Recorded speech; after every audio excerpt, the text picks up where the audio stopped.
Bapak Ibu, saya pernah menyampaikan kisah bagaimana ya, apa yang menurut kita baik belum tentu menurut Allah baik.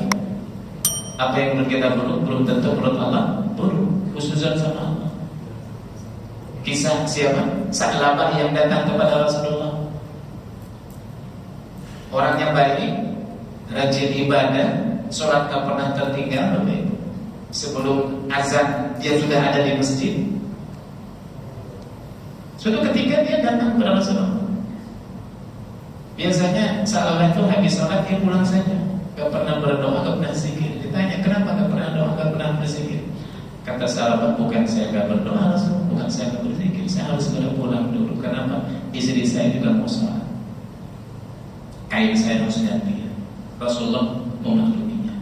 Tapi suatu ketika Sa'labah ini kalau habis sholat biasanya pulang, gak pulang-pulang. Ternyata ada maunya, datang kepada Rasulullah. Rasul, tolong doakan dong. Apa? Saya ingin jadi orang kaya, kan gitu. Rasul kaget.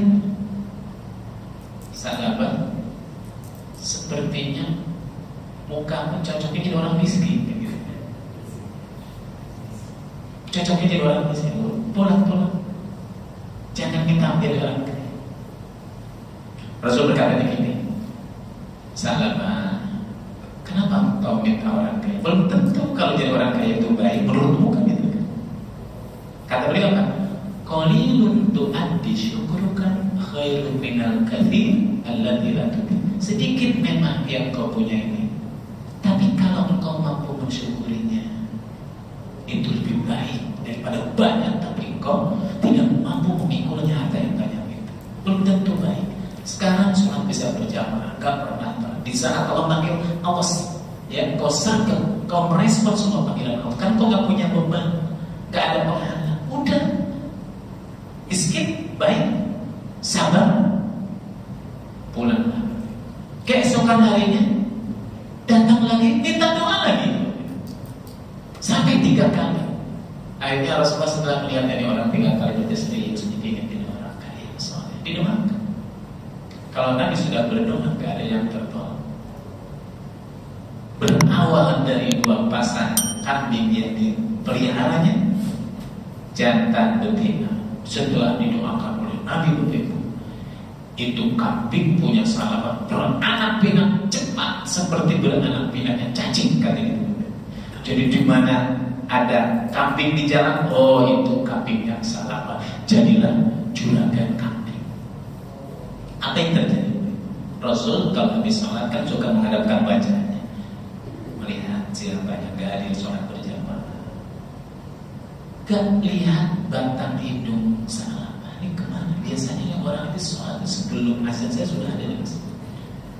Kemana Sa'labah, wahai para sahabat? Kata para sahabat Rasul, Sa'labah sekarang sudah jadi juragan kambing. Sibuk Rasulullah. Kata Rasulullah, wahai ya Sa'labah, celaka wahai Sa'labah. Turunlah ayat surat At-Taubah ayat 36. Ya ayyuhalladzina amanu khudh min amwalihim shadaqatan tutahhiruhum wa tuzakkihim biha. Hai orang beriman, ambillah zakat dari orang-orang kaya untuk diambil sebagian harta mereka untuk dibagikan kepada orang-orang miskin agar membersihkan mereka, membersihkan jiwa-jiwa mereka. Ketika ayat ini turun, kemudian Rasul mengangkat para sahabat untuk jadi amil, ditugaskan ke rumah-rumah mengambil zakat. Ketika sahabat yang diutus kepada Sa'labah, apa kata Sa'labah? Uang-uang saya, kambing-kambing saya, tenaga-tenaga saya, kenapa harus berbagi? Kenapa saya harus setor kepada Nabi? Menolak Nabi. Rasulullah keliling-keliling ke Allah, wahai ya Sa'labah, udah sholat, gak pernah lihat di masjid. Ketika turun ayat zakat dia gak mau. Akhirnya kekayaan yang dia miliki gak membuat dia justru semakin dekat kepada Allah Subhanahu wa Ta'ala. Jauh Rasulullah meninggal dunia, kemudian dia datang kepada Abu Bakar untuk memberikan sebagian hartanya. Abu Bakar, kalau Rasul saja dulu menolak, aku juga menolak. Abu Bakar meninggal dunia, naik Umar, dia membawa sebagian hartanya kepada Umar. Kata Umar, kalau Abu Bakar saja menolak, saya juga gak menolak. Dan di masa Umar kehidupan Sa'labah dan dia mati dalam keadaan fasik menurut riwayat dalam tafsir Ibnu Katsir, walaupun ini kontroversi. Jadi berarti tidak semua yang perlu kita baik menurut Allah baik. Ketika kita merasakan menghadapi kenyataan hidup, terima saja, husnuzon sama Allah Subhanahu wa taala.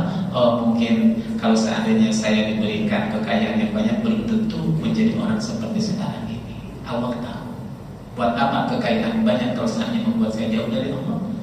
Justru dengan kondisi yang seadanya ini membuat saya ingat kepada Allah, membuat saya dekat dengan Allah, merasakan selalu kurang bekal-bekal saya untuk nanti berhadapan dengan Allah. Itu lebih baik.